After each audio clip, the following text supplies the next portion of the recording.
Recording. Seated woo. What? Seated woo. This is what you pay all the money for. Oops. We're not going to stand up. Okay. So here's my body. Sorry. No offense. No implications.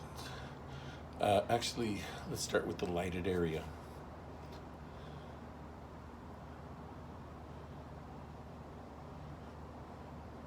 Just keep your eye on this area.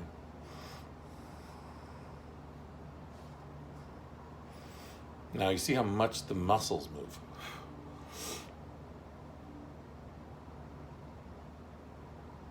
They shouldn't have to move that much when they go from down to forward and in. So here's all your push hand mastery. And you want to be able to compress as hard as you can. So that's the first training in woo. Take the hit. So you don't move. And you're attacked. Your whole body, wherever you can be struck, you can be attacked. Right? There's the most vulnerable right here. Right? The occipital branches that come up here. You tap on these, you lose focus consciousness for a few seconds, and you're dead. Anyway, so the woo postures, though, they help you take those hits. So when you get hit here, it's not going to hurt. So you're very gently making yourself stronger. And that's the only way to do it. If you try to do it another way, you will quit and you will fail and you will not reach the highest plateau. So that's why bodybuilders always fail. You have to do this practice all by itself. So you're moving without moving. Now I'm doing it highly exaggerated because you want to be able to do this at all times. I'll show you how I really do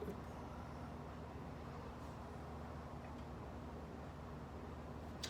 Right now I'm focusing in on my neck and upper and lower stomach. I'm trying to release my air very gently. I'll breathe louder so you can.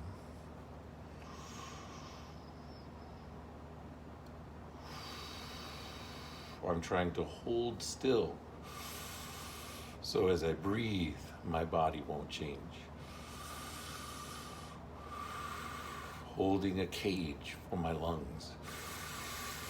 Gripping it down and slowly, gently relaxing that grip so it's so easy to hold, like you're just holding a little balloon. You don't have to press very hard, but it's held tight. It's just, and you want to relax that grip wherever you are. So here's a great expression here. And you might want to work on, oh, there you go. See all that shake. Right there. So I would focus on this. I don't go hard, but I hold it as hard as I can do it relaxed. And you go deeper into song and deeper and relaxed, even though you're still hard as a rock. And then you just go.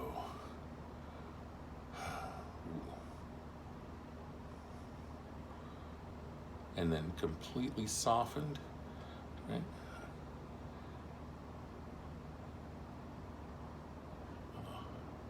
My fingers can't soften. Okay.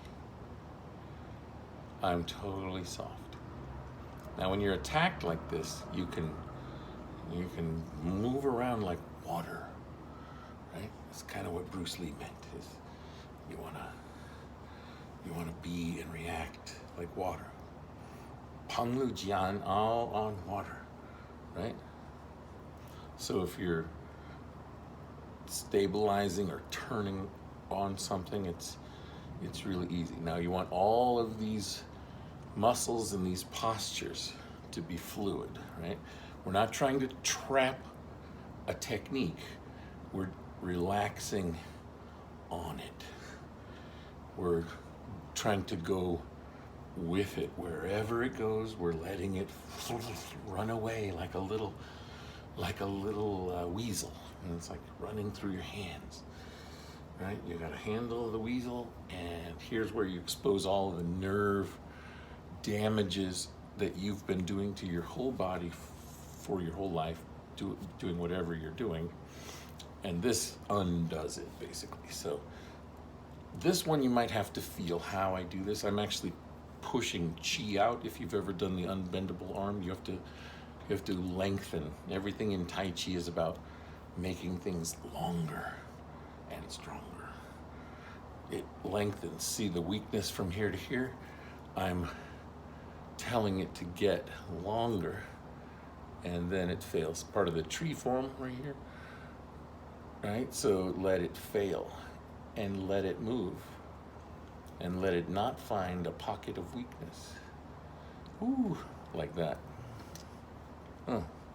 So you can see how that's part of your shoulder and all that. But here, I have this really strong arm chair here, like a bar arms here. It's bar height.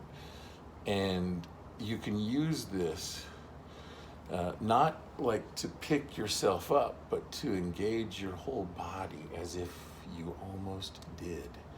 And how relaxed can you do that? And how much do your shoulders have to work over your lower body and your neck? So you want all of this to be like a magical story. But see how all these muscles pop out all of a sudden, and they're not here now. So that's not the one we're looking for.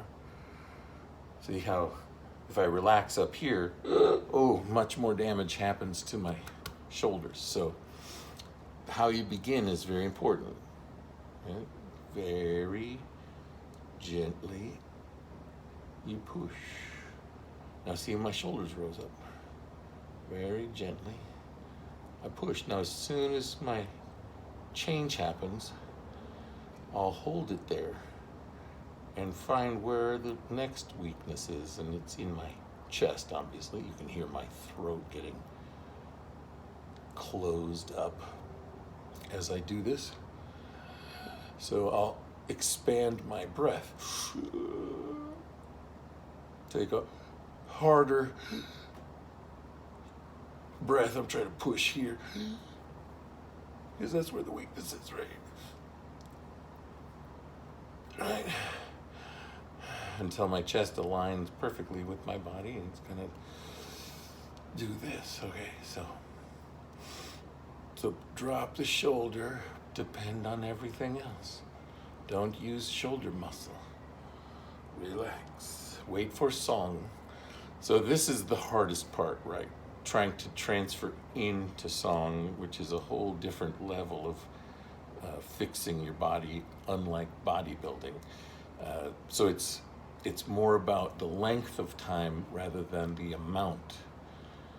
So weights become useless. Like that doesn't even make sense because it's hard enough to do it with nothing.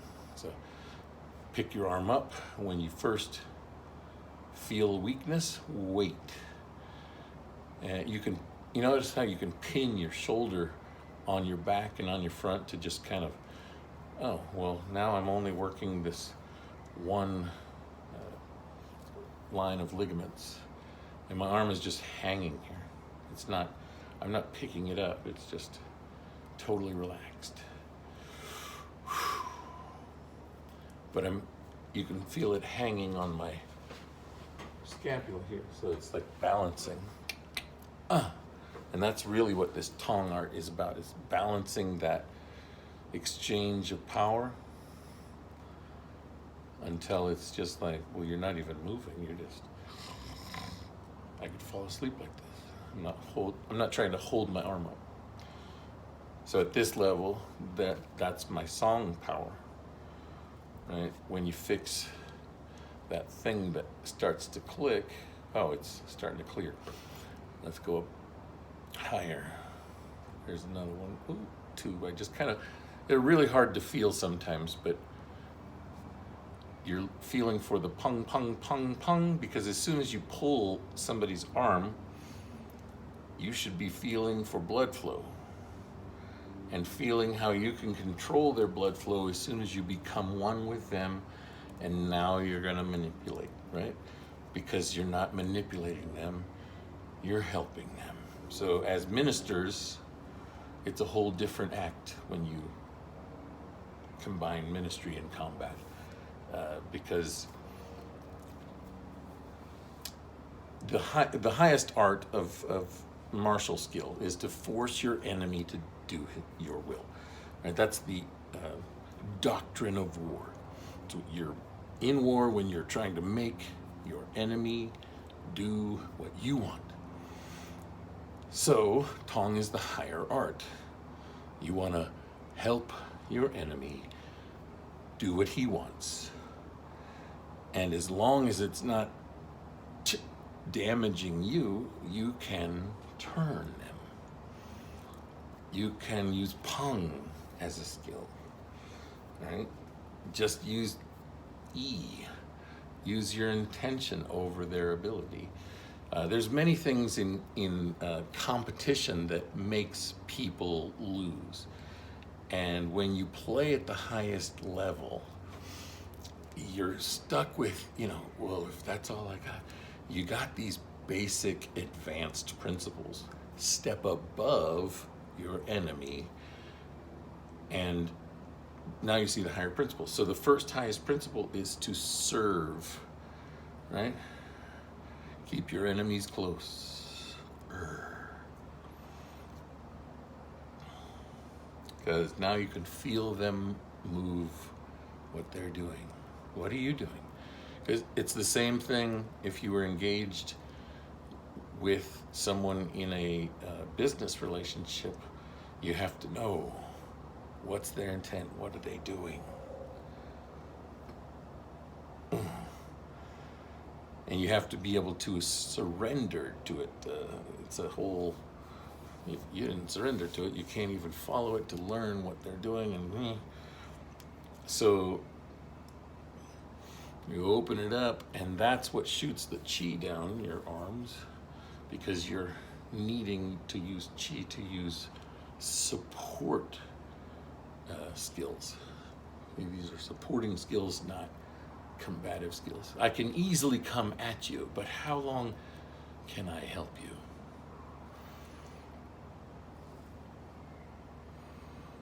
you? Right? And we're going into each failure of how much I cannot help somebody. You build the full circle or the sphere of song around you, where your body can pretty much get tossed to the wind and you'll feel awesome. And that takes a long time, and that's why we use the staff and the spear.